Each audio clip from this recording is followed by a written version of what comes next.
le débat le méritait néanmoins. Et maintenant, je donne la parole à Madame Reding, je vous en prie.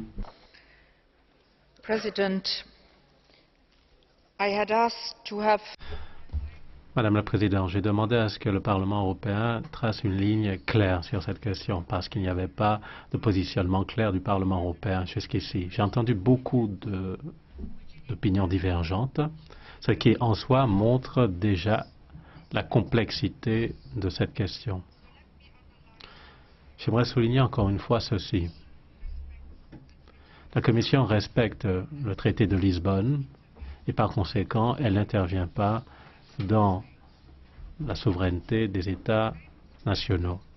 Au nom du président Barroso, j'aimerais souligner encore une fois que la Commission ne porte pas une appréciation politique sur les choix fondamentaux, institutionnels, constitutionnels des États membres. L'adoption d'une nouvelle constitution dans un État membre est une question qui concerne son peuple et ses institutions. Comme je l'ai déjà souligné, nous pourrions avoir des compétences si la Constitution se décline dans la pratique législative, réglementaire et administrative. Et je peux assurer le Parlement du fait que nous n'hésiterions pas une seconde s'il s'agissait d'intervenir dans de tels cas. S'il y avait violation du traité ou de la charte, ou si le droit de l'Union n'était pas respecté. Et maintenant, j'aimerais en venir au droit de l'Union, Madame le Président, parce qu'il y a eu une question qui a été posée par Madame Guillaume concernant ce point. Lorsque le droit de l'Union est en jeu, je ne me suis jamais défaussé, j'ai agi. Par conséquent, la question posée par Madame Guillaume est relative à une campagne de sensibilisation sur l'équilibre à trouver entre la vie professionnelle et la vie personnelle.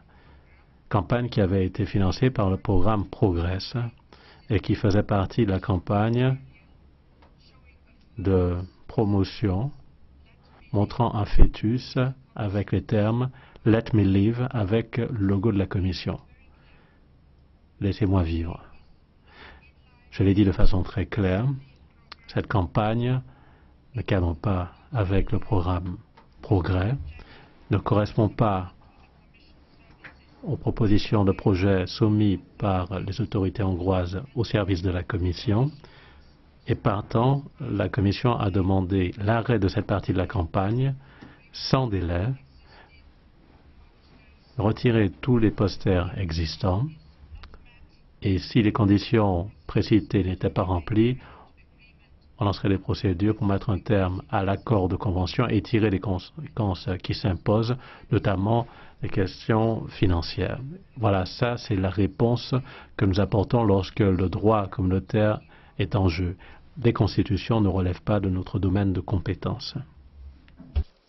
Je vous remercie, Madame Reding. Le ministre Guri a la parole, je vous en prie. Merci beaucoup. Merci, Madame la Présidente. Tout d'abord, je voudrais remercier ce Parlement pour l'attention particulière qu'il a